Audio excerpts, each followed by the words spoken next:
नमस्कार मित्रांनो, मुख्यमंत्री माझी लाडकी बहीण योजनेचे अर्ज सादर केलेल्या लाभार्थ्यांना मनामध्ये उत्सुकता असते की माझा अर्ज केव्हा मंजूर होणार. सध्या त्यांचे स्टेटस पेंडिंग दाखवत असेल तर त्यांना उत्सुकता अधिक असते. तर अशा पात्र लाभार्थ्यांना आपला अर्ज केव्हा मंजूर होणार, तर ते स्टेप काय असणार आहे हे आपण पाहणार आहोत.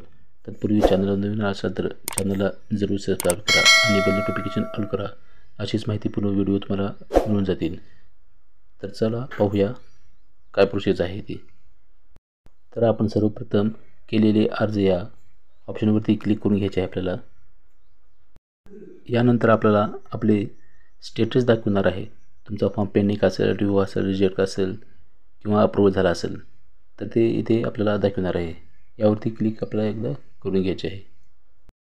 आता इथे सर्वप्रथम तुम्हाला तुमचे फॉर्म संपूर्ण इथे दिसेल. यामध्ये आपण संपूर्ण डिटेल आपली पाहू शकता.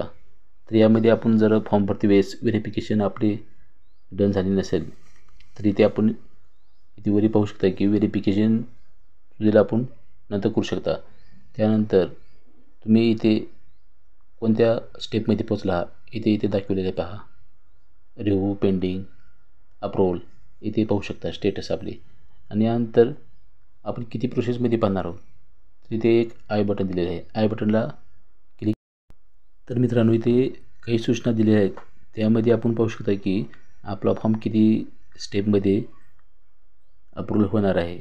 तर सुरुवातीला आपल्याला स्टेटस पेंडिंग दाखवत असेल तर त्यानंतर आपला फॉर्म हा रिव्ह्यूमध्ये जातो. रिव्ह्यू म्हणजे अधिकारी वर्गाकडे तो तपासणीसाठी सादर होणार आहे व तपासणी पूर्ण झाल्यानंतर आपल्याला अर्ज हा अप्रूव्हल म्हणजेच मंजुरीसाठी प्राप्त असणार आहे, म्हणजे मंजूर होणार आहे. तर अशा प्रकारे 3 स्टेपमध्ये हा आपला अर्ज हा अप्रूव्हल म्हणजेच मंजूर होणार आहे.